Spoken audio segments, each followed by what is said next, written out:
What do you know about reflexes? You probably know at least innate reflexes. For example, the one about your leg rising when the doctor taps it with his hammer.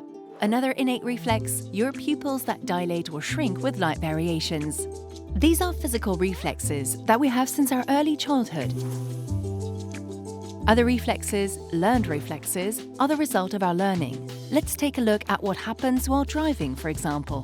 The light turns red, so the driver brakes. The learned reflex is quick and its function is to protect us. For the reflex to work, a signal is needed. In this case, it is the red light. Then the brain reacts very quickly and tells our foot to press the brake pedal. We do it automatically because it is a gesture we have repeated hundreds of times. At Veolia, some accidents are caused by dangerous reflexes. Some bad reflexes can cause very serious injuries or even fatal accidents. Let's see what these reflexes might be. Here, the colleague is collecting waste. He wants to do the right thing and tries to hold back the bin that is in danger of tipping over. But the bin is too heavy and his reflex causes him great pain in his arms and legs. In this other example, the colleagues are cutting a tube with a disc grinder. As a piece of pipe falls on the ground, the colleague tries to catch it. Unfortunately, his hand is caught by the disc and he is injured. Here, finally, the colleague working in the trench reacts by reflex to try to control the leak. His reflex causes him to lose his balance. He is thrown and the shock hurts his back.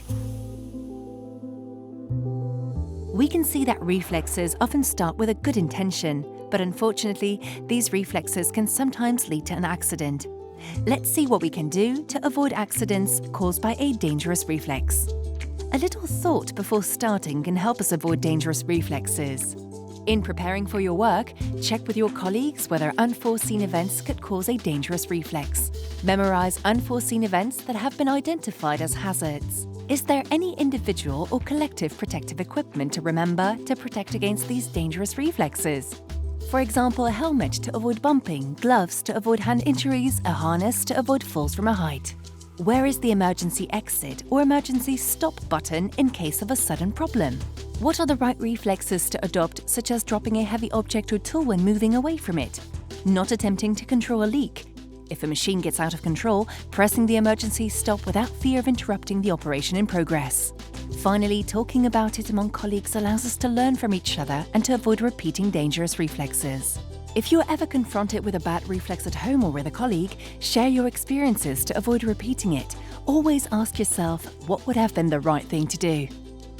At work and at home, a little thought can help avoid dangerous reflexes. Let's do it for ourselves, for our colleagues, and for our families.